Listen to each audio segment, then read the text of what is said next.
Hi, ഞാൻ doctor Juhi Das, ക്യൂൺബി health കെയറിലെ ഹോമിയോപ്പതിക് ഫിസിഷ്യനാണ്.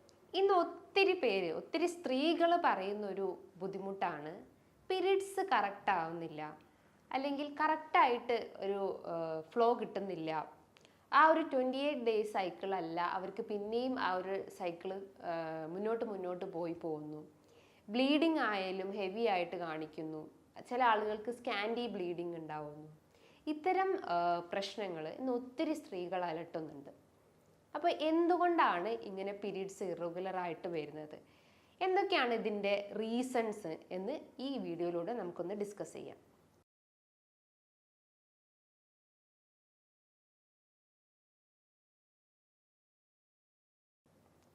നമുക്കറിയാം, നോർമൽ മെൻസ്ട്രൽ സൈക്കിൾ എന്ന് പറയുമ്പം 28 ഡേയ്സ് സൈക്കിളാണ്.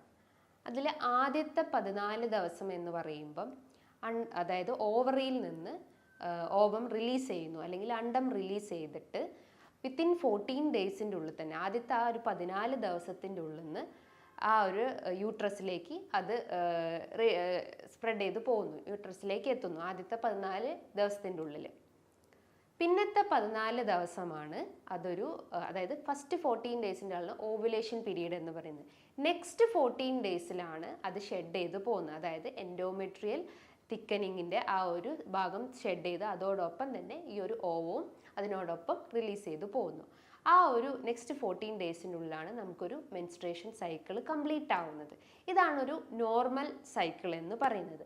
പക്ഷേ ചില സ്ത്രീകൾ പറയും 28 ദിവസമല്ല, ചിലർക്ക് 30 ദിവസവും അതിൽ കൂടുതൽ 35 ദിവസവും ഒക്കെ ആവുന്നുണ്ട്.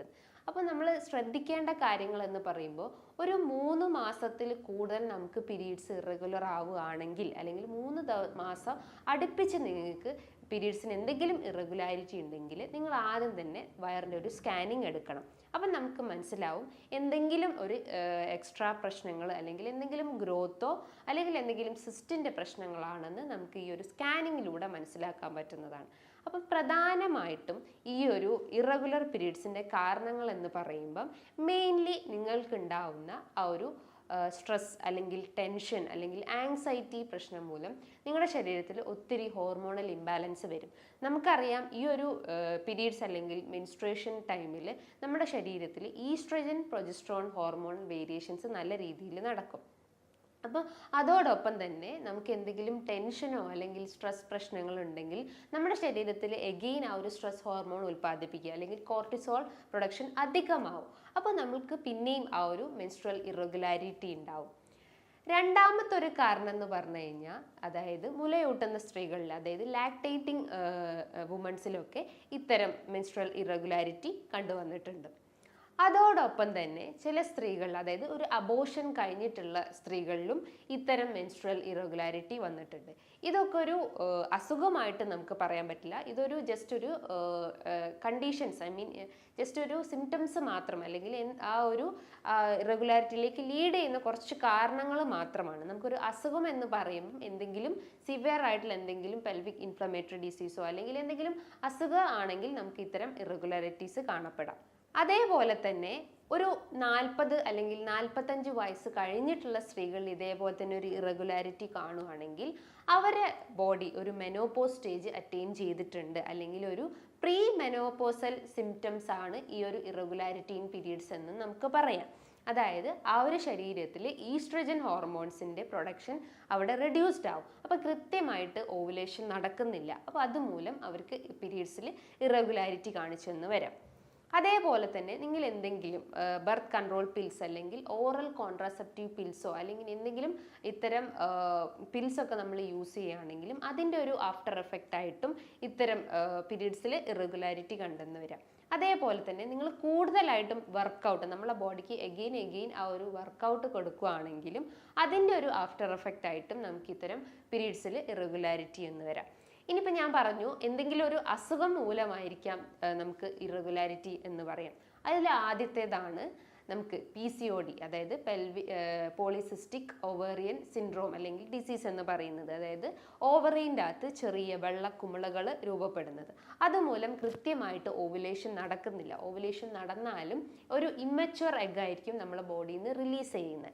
അപ്പോൾ അതുമൂലം അത്തരം ഇറഗുലാരിറ്റീസ് അല്ലെങ്കിൽ അത്തരം കണ്ടീഷൻസ് നമ്മൾ അഫക്റ്റ് ചെയ്തിട്ടുണ്ടെങ്കിലും നമുക്ക് മെൻസ്ട്രൽ ഇറഗുലാരിറ്റീസ് വരാം.